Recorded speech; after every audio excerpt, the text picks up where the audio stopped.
বেড়া জালে আটকে আছে, কেউ গণতন্ত্রের, কেউ ধর্মনিরপেক্ষ মতবাদের, কিন্তু সে ঠিকই বলতেছে আমি আল্লাহকে মানি, রব হিসেবে, ইলাহ হিসেবে আল্লাহর ইবাদত করি, সালাত আদায় করি, কিন্তু এই মূর্তির বেড়া, এই মূর্তির যে দাসত্ব, এটা ভাঙতে পারতেছে না। তো গণতন্ত্র কিভাবে এবং সুদ কিভাবে আমাদের গোলাম বানায়, আপনাকে আগে বুঝতে হবে গোলামির চিহ্ন কি। কেন বলা হচ্ছে বানু ইসরায়েলরা গোলাম, কেন বলতেছি আমরা গোলাম, নেতার আলামত কি, গোলামের আলামত কি। দেখেন, বানু ইসরায়েলরা নবীর সন্তান হওয়ার পরেও মুসা আলাইহিস সালাতু ওয়াস সালামকে বলতেছে লান নুমিনা লাকা হাত্তা নারাল্লাহা জাহরাতান, মুসা যতক্ষণ তোমার আল্লাহকে না দেখব ততক্ষণ তোমার তাওরাতে ঈমান আনবো না। অথচ এই বানু ইসরাইল এখনই 2 দিন আগে, 1 সপ্তাহ হয়নি, চোখের সামনে দেখেছে সমুদ্র ফেড়ে রাস্তা তৈরি হয়েছে, ফেরাউন ডুবে মরে গেছে।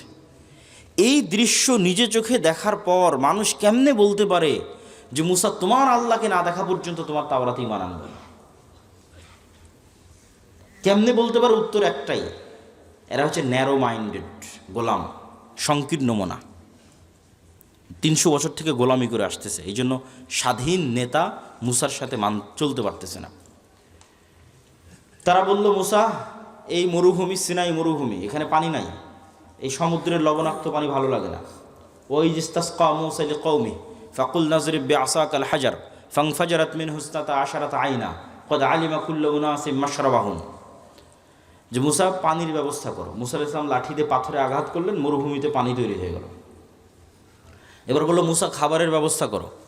মুসা আলাইহিস সালাম আল্লাহকে বললেন জান্নাত থেকে মান্না এবং সালোয়া, বিশেষ পাখি, বিশেষ মাশরুম, যে বিশেষ মাশরুমের বর্তমান বাজার মূল্য কেজি প্রতি 5 লক্ষ টাকা গড়ে, এখন বাজার মূল্য, ওই বিশেষ মাশরুম আর পাখি জান্নাত থেকে আসতো।